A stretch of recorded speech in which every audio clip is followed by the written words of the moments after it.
I have to start with a couple of things. First and foremost, I am no longer, well, today I am not using my iPhone. Today I am using my Pixel Fold. So, video's going to be different. And if there's any feedback, let me know. One of the fun things about the internet and YouTube and all of these things, you tend to get feedback pretty quickly. And at least to someone like me, that's pretty cool.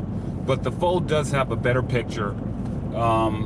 I don't know what the better sound is between the two because I never really paid any mind. But the thing I don't like about the Fold, it makes me look like a big head. See, when I do this, I try to have everything focus on the view, and I'm just kind of the idiot in the background.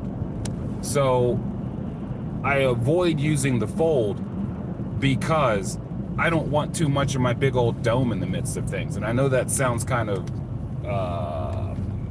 not quite right. I don't have vocabulary this morning, but it is what it is. Also, the Fold, we've had issues with connectivity, and my iPhone is older because if you know Apple technology, once you get past the iPhone like 12, 13, 14, yeah, don't buy an iPhone. They're nothing more than Samsungs. Steve Jobs is gone. I used to work for Apple way back in the day. Yeah, it's not the same. Truth be told, you're better off with Android products. You know what? I woke up this morning. Pooh, good morning. Good morning, Pooh. I woke up this morning, and sometimes that's enough. I was late getting the trash out this morning, and it's funny. As you know, I got these two boys. And I swear I am turning more and more into my father on a daily basis because I spend so much time trying to figure out why my boys are so lazy. It's like it's never enough because it's not. I don't know if that's normal father-son stuff because my dad was all over me for everything that I didn't do, couldn't do, wouldn't do, probably should have done. I mean, a compliment from my father was a rare commodity. And I always thought that was kind of brutal. But I have these two boys. And I swear to you, they have not earned a compliment in weeks. I just, and no, I'm not like that with my daughter. Either of them. Strong father produces weak kids, and vice versa. Yeah, I'd rather see the countryside too. Strong fathers produce weak kids and vice versa. Weak fathers produce strong kids. It depends on the child. It depends on the parent. I'll use corporal punishment as an example. Good morning, and yeah, I gotta pop off because of ball one. So, and yeah, I'm in like construction traffic stuff right now. But yeah, I think it depends on the child and father. And here's my example. I know fathers, and we're talking specific to fathers because I think motherhood is different, but I don't know how to describe different. I know that my kids react to my wife differently, and she has different tactics than I do. Same with my parents. My dad had a different tactic. And so I think that's part of it. When you say strong fathers produce weak kids and vice versa, I don't think you can call that universal. I really don't. Because the way I was as a kid, if I had a weak or more passive father, I'd be in prison right now. I'd be in prison. I was smarter than everybody, could outthink anybody. I mean, really. So, but my mother was the one who, after, you know, I had my rows with my father, my mother was the one who came with the consolations, you know, oh, it'll be all right, or this is what you do next time. Because it wasn't always you'll be okay. Because sometimes what I did wasn't okay. And the way my dad came at me had to be that way. So, yeah, now at the same time, I'll give you my oldest boy, for example. You look at him wrong, he's done. You can't step on his neck and expect results. He'll shut down. So when you talk about strong father with my oldest boy, the strong father is pretty much verbal. You know, it's the type of thing where, listen, it's almost like nagging. Like, dude, you have to do this, this, this, this, and then you go and do what you're doing, and then 10 minutes later you come right back at him and say, you haven't done it yet, or you need to do this, that, and the other. So now with my youngest child, you have to pretty much threaten to throw him across the county. He's the youngest, but he's the biggest, he's the strongest, and when he's right, he's the smartest. So I'm going to that comment directly when you're saying, where it says strong fathers produce weak children and vice versa. A strong hand with my oldest boy would crumple him. And for him, that would be correct. For my youngest boy, no. I've actually said one of his issues in school, he's never had a male teacher. And yeah, I mean, male teachers are different. I mean, they're men for the most part. Because in 2026, you can't just say this stuff, apparently. Although I think we're working back toward it. But, yeah,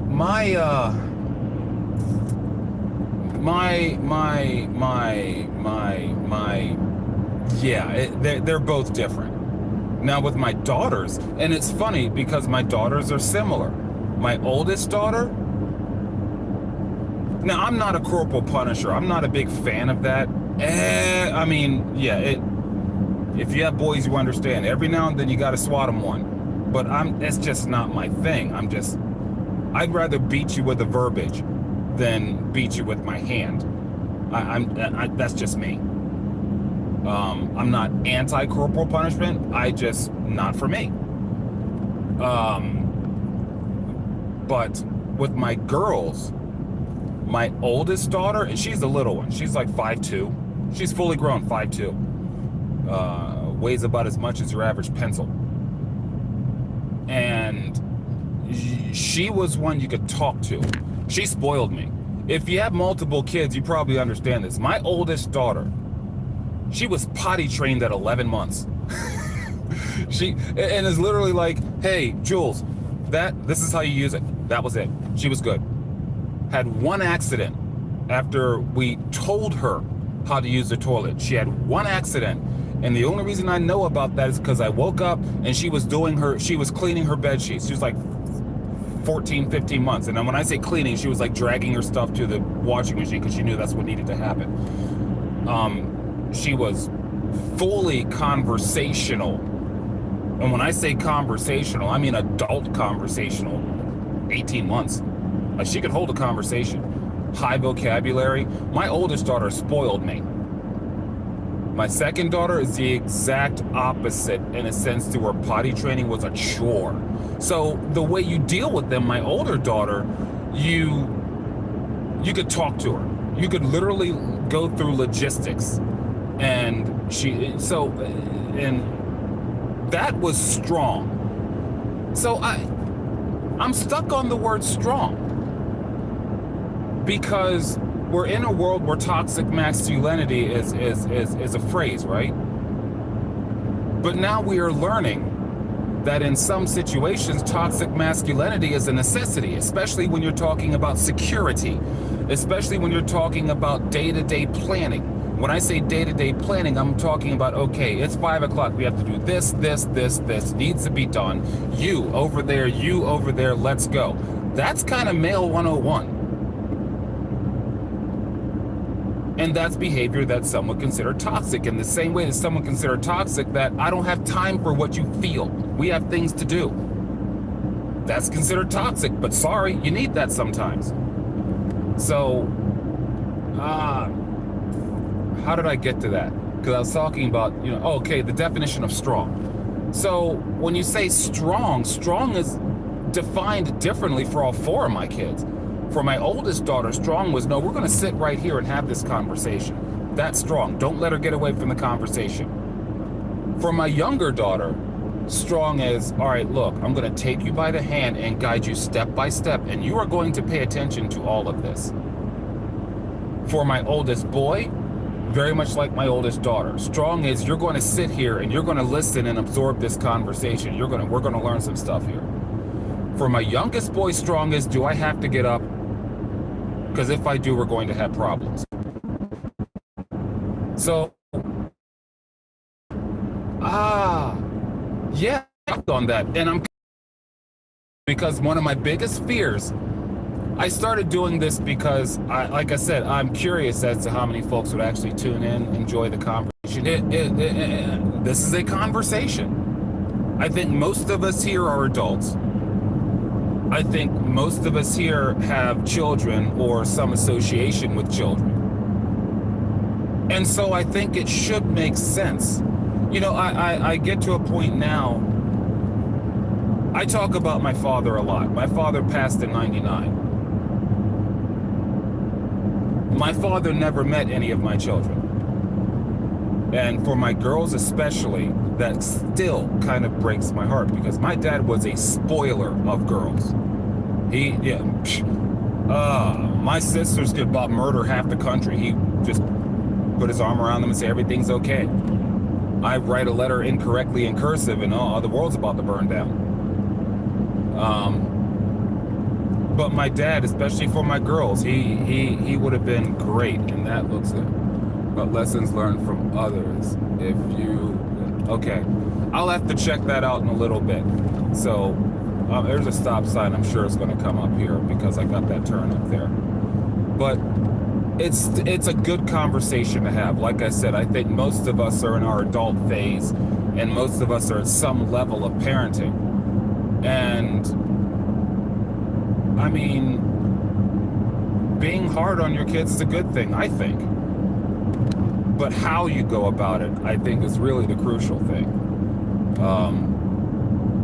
I talk about my dad, and I have all the complaints about how he went about raising me. But I can openly see all of the results of how he was raising me. Admittedly, I was a lazy-ish kid. And it got drilled into me so hard that things needed to be completed, and completed properly, and completed well.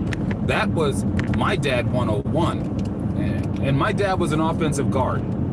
So one of the things about playing offensive line in football, you have to be aware of the details, not just what's in front of you, but what's around the corner, because you have to slide off blocks and all. It's a psychology and line play that my dad used to drill into my head because he's a football guy and he wanted me to understand what his passion was. But yeah, as an adult, my work ethic comes from my dad, and it's not like he was like, yes, be a hard worker, and I was like, yes sir. It was like, if you don't get this done, I'm going to hurt you, to the point where I am pretty much paranoid about all things that I leave incomplete. I mean, it's part of my personality. If it's not done, I'm not happy. If I am late, we've had this conversation, if I am late, I am not happy. Now, I'd really be happy to stay in the bed and sleep a little longer. But it's been drilled into me late is just wrong. So thank you for that, because I like these I like theoretical conversations. And it's not even anywhere close to what I thought about talking about this morning, but it's a life conversation. Thank you. And so now I'm switching my glasses. I'm out of the glare. I don't know if this is a mountain thing, but the glare at sunrise and at dawn is absurd. The problem is that everything I will have to read through. I'm sorry. And it's look, we all understand it is safety, and I glance and I tell people it's kind of like when you're driving in the car and you have your passenger in the car and you're talking and you kind of do this and you kind of do this. but you can't always focus. So I apologize because I can see the comments and all of that, but sometimes, depending on what's around me, I can't just stare at it. It's okay. See how it makes my head look like a big old watermelon?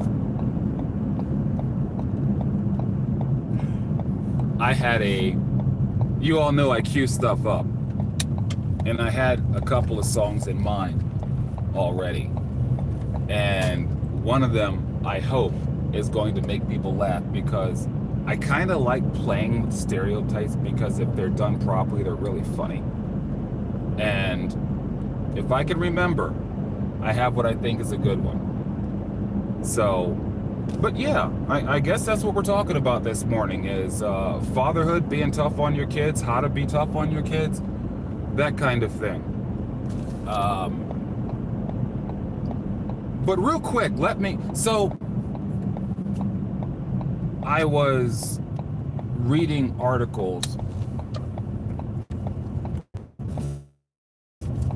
and it reminded me, so I haven't really paid attention to or watched the news in a while. I used to be one of those guys that was always on the news channels, listening to everything from Rachel Maddow to Bill O'Reilly and Sean Hannity and all these people. And I stopped. Love works for all children, 1,000,000% correct. And this is kind of my point.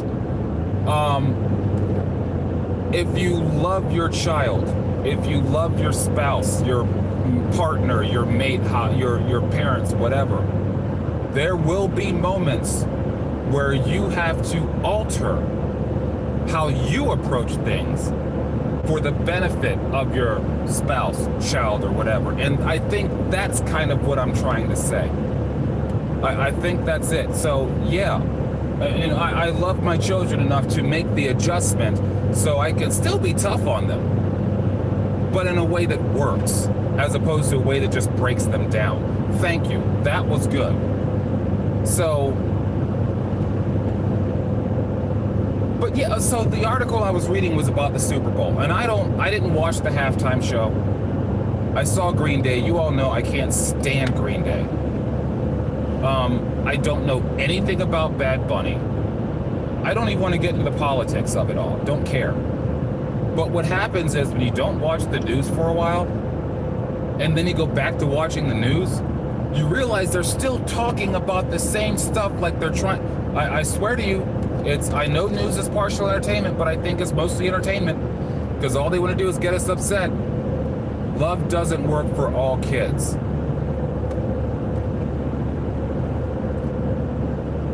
I cannot speak on that because I don't know that example. I'm not saying that's not true. I'm just saying I don't know that example. I have 4 children, 6 nieces. That's my experience with kids. And I've coached baseball up to 12U travel. That's what I know with kids. So I understand that some kids have circumstances, disorders, and things of that nature. But I don't know if that's in fact the truth. I don't know. I'd like to think it is not. I guess that's the best way. I would really like to think that's not true. That's the best way to put it. With partner, sometimes they don't depend fully. That's true.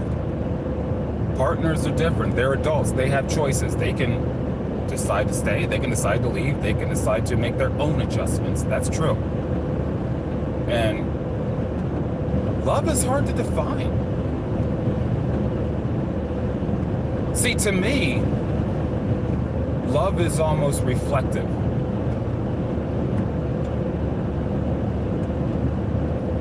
Yeah. I don't see love as the hugs. I don't see love as the stuff, the presents. I kind of see love as the structural support, I guess. Here's an example. We're going back to my dad. Both of my parents were teachers / high school administrators. And my dad had this thing, he always hate working on vehicles. I hate it. Like, just take my money and make it work. I don't want to do it. And we're in the garage, working on the car with my dad basically meant, boy, hold this. So I was bored out of my mind looking for everything else to do. And out of nowhere, he just looks at me and he says, your mother makes more money than I do. And I'm like 13 years old. I don't care. And I'm like, just nodding my head like, yeah. Unconditional is a key word. And unconditional is like what I'm saying. You take the time to understand who you're dealing with so far as the person you claim to love, and you make the effort and you put in the work to make the adjustments to support, love, teach, all of these things. And this is what I'm getting at. Like I said, I was a hard-headed kid. I just knew everything and was right a large majority of the time, which made it worse. But we're in the garage and he just looks at me out of nowhere and says, your mother makes more money than I do. And I didn't care. And then he says, but you need to understand, if by chance it comes to pass, there's a day where your mother says, I'm done, I don't want to work anymore, I just want to stay home and take care of the kids. My dad looked at me and said, I would find a way to make sure that no one ever felt it. The income's not going to change. I don't care if I'm working 3-4 jobs. And I have seen my dad as a salaried professional take on second and third jobs. Fort Smallwood Park in Pasadena, Maryland. Every summer he was up there working. That's the man that raised me. And so, ironically, when he passed away, I didn't deal with it very well, and I literally worked 24 straight days. I was roofing at the time, and that's all I needed to do was just work, because I didn't know what to do with the grief. But yeah, that was my dad, and that was his love. His love wasn't so much, hey, you can have this great bike, or my dad never bought a lick of catcher's gear that I had. I bought all of it, starting at 13. In Maryland at the time, you could work at age 13. My dad, he would give you the support that you needed so far as he'd go to work, make sure you had what you needed. He would fill your head with the information you needed. And then he'd leave you about your devices. So you're not going to get all the fancy stuff from my dad. He gave himself the fancy things because he worked for it. His idea of love was he was going to supply you with the means to do it for yourself. That was my dad. So I'm very similar in that respect, which is what I just explained it. So this is why I, like my father, look at my boys and I'm like, you're not doing enough. Because when you get out in the world as a grown adult, not grown man, as a grown adult, you gotta get stuff done. And it doesn't matter what you feel, or sometimes it really doesn't matter what you want to do. You have to just wake up, shake your head and say, this is what needs done, and then get it done. And no one should have to remind you and all. This was my dad, and this is kind of how, like I said, I'm kind of, as I'm talking through it, realizing it. Yeah, it's preparatory, because in the midst of all this right here, I mean, I could be done today. You never know. It's life, man. And how horrible would it be to not pass down, things like have a strong work ethic, get your things done, all of these basic things, and be tough about it, because it's crucial, it's important. This isn't supposed to be morbid, but this is really, like I said, this is a fatherhood conversation to me. And it's just funny because this is veering far away from where I even thought I was going to go, but you get me talking about my dad, we can go for a minute. And I've said before, spent so much time butting heads, and I thought he was unreasonably strict. I'm 52 years old. I know why. Had to be. Had to be. And so, as soon as you say that, I look at the clock, I get this little notification on my phone. I have to jump into a meeting, so I have to pull over and read some stuff. Truck stop up the street. Well, one of those rest stops. So, happy Thursday. Hopefully everybody has a safe day. Today is going to be a good day. I kind of feel it. But yeah, as look like you love your father. I did. My dad, I had to understand him. And part of that was understanding that as my father, he did not have to understand me. Now, he had to understand how to get through to me. But, yeah, and that's another thing about, you know, fatherhood. Yeah, we're not about the acceptance. You don't get accepted. You get taught. Dare I say, you get conditioned. You get programmed. No. At least the fathers, and I'm not just mine, but other dudes I knew, their fathers, there's no acceptance. This is what you need to be in order to be a productive, grown adult male. That was my dad and most of the men that I knew, you know, from my associates. But yeah, I got to get prepared for this meeting. I've got a truck stop up the way here. Once again, thank you for that, because I like these conversations, I like flashing back, and I like realizing again that I did have a good, and I'm glad that I had the time to understand that before he passed, and that's always a good thing to me.